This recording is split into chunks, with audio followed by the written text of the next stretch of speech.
Hi, we're discussing bone health. This is Dr. Dan from Vitamin Pro. And, you know, people want to look good. And, of course, women spend millions, well, hundreds of millions to keep themselves looking good. And one thing, of course, is real important, not just your face, but your posture. So if you're all bent over because your bones are collapsing, and you're just falling over into a heap, then of course it doesn't really matter what you do to your hair and to your face, right? But as we know, bone health is about way more important than just a little bit of vanity.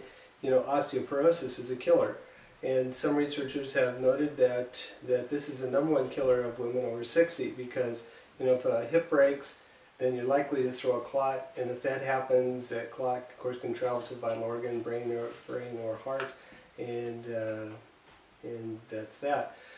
So how do we go about using natural means to keep your bones healthy? And should you trust the world of pharmaceuticals? Well, if you're inclined to do the pharmaceutical route, I encourage you to do a lot of reading about that before you go down that road.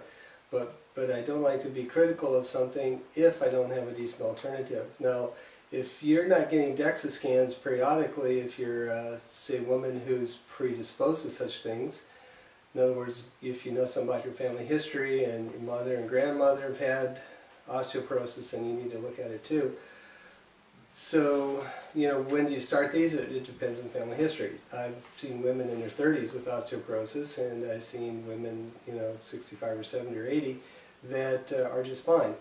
So it really is an individual thing, but you need to know that. So let's say that you've had no issues and you're 45 years old, get a DEXA scan. They're not expensive. Even if you got to pay out of pocket, it's going to be a little over $100. So just do it. So on these DEXAs, and also I like to see looking at hips and low back, because those are the most crucial areas. Because some of the things that major wrist or fingers, that's going to give you an idea, but it's not going to be what you want. So anyway, if you do have osteoporosis, then I want you to get next is a gluten test. There's Cerex Labs. You can look at our website, and I recommend the Array 3. That's going to give you the primary antibodies associated with wheat, and some of those antibodies are going to be a factor in your bone's ability to grow. So the other thing, so then if you go gluten-free, you're still having trouble, then make sure that you're watching out for the oats and corn, because oats and corn can in some cases trigger those autoimmune reactions typical of the wheat as well.